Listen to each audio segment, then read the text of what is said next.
Anda membunuh gangster dengan tangan orang lain. Tetapi saya tidak menyangka gangster itu akan kembali secepat ini. Dia mengatakan dengan serius bahwa anak saya baru saja terluka. Anak buahnya mengatakan bahwa mereka pergi ke toko penjahit ini. Di mana dia sekarang? Anda menggeleng-gelengkan kepala dalam ketakutan. Pemimpin kedua bergegas maju untuk berbicara dengannya. Bos, tuan muda baru saja keluar sendirian. Dia tidak percaya bahwa ada baku tembak di luar. Mengapa Anda tidak mengikutinya? Guru kedua panik. Tuan muda selalu melakukan apa yang diinginkannya. Saya harus pergi bersamanya. Ia memerintahkan saya untuk menunggunya di sini. Sang bos jelas-jelas marah. Ia pergi memanggil anak buahnya untuk mencari anaknya. Pada titik ini, pengawal bos merasa bosan. Duduk langsung di loker. Anda dan orang kedua yang memegang komando berada dalam keadaan terkejut. Takut ia akan menemukan tuan muda di loker. Dan pada saat itu, darahnya menetes keluar dari lemari. Tidak lama kemudian, pria besar itu masuk dan tuan kedua, untuk menghilangkan kecurigaan. Ia menawarkan diri untuk pergi dan menemukan tuan muda itu. Ketika ia telah pergi, ia memanggil Anda ke dalam ruangan. Ia berkata dengan cara yang sangat serius. Saya sudah menjadi anggota geng selama 30 tahun. Saya telah menghabiskan seluruh hidup saya menjilati darah dari ujung pisau. Saya tidak pernah berpikir saya akan memiliki tahi lalat di geng saya.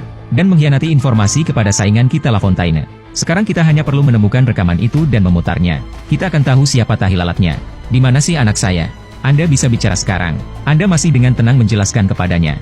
Dia benar-benar keluar. Tetapi hal berikutnya yang Anda tahu, Anda tidak benar. Ini adalah hari musim dingin. Di luar sangat dingin. Siapa yang keluar rumah tanpa jaket? Sebelum Anda dapat bereaksi, pengawal pria besar menodongkan pistol ke kepala Anda.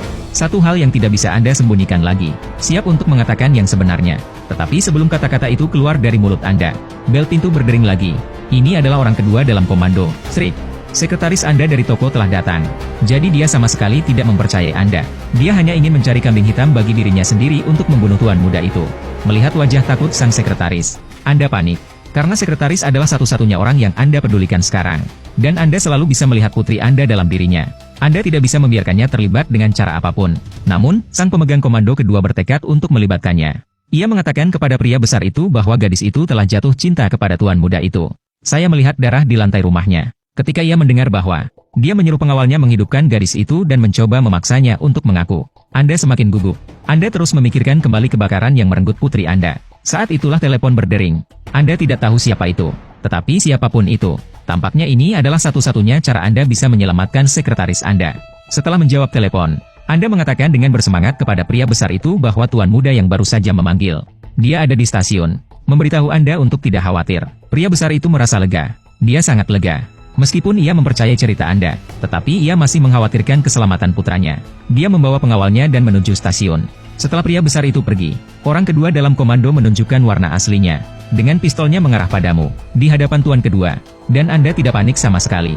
Anda mengatakan pria besar itu akan segera disergap. Jadi sekarang kita semua aman. Jadi itu semua adalah bagian dari rencana Anda. Anda tahu ketika Anda meminta sekretaris Anda untuk pergi keluar dengan tuan muda itu. Anda mengambil keuntungan dari pertarungan baru-baru ini antara dua geng. Untuk meningkatkan konflik antara kedua keluarga. Jadi Anda meminta sekretaris untuk menjual informasi kepada La Fontaine. Dan untuk melindungi diri Anda dan sekretaris Anda. Anda juga memintanya untuk menghubungi FBI secara diam-diam. Kemudian Anda menyuruhnya menghubungi FBI. Anda merekam semuanya dalam kaset. Apa yang tidak Anda harapkan adalah rahasia di dalam kaset. Bagaimana bisa sampai ke mafia? Dan di manakah tepatnya rekaman itu sekarang? Ya, Anda masih memilikinya. Anda terus mengatakan kepada orang kedua dalam perintah. Ketika La Fontaine membunuh orang besar itu, dia akan datang dengan membawa uang untuk membeli rekaman itu. Anda menunggu sinyal saya di rumah. Bunuh La Fontaine saat Anda melakukannya. Dan kemudian, Anda akan menjadi gangster terbesar di daerah tersebut. Anda telah memenangkan permainan ini lagi. Kau telah membunuh orang besar itu dengan bantuan La Fontaine. Tetapi orang yang paling berbahaya dari semuanya, orang kedua dalam komando. Apakah Anda benar-benar berani mempertahankannya? Translated with www.dpl.com/translator, free version.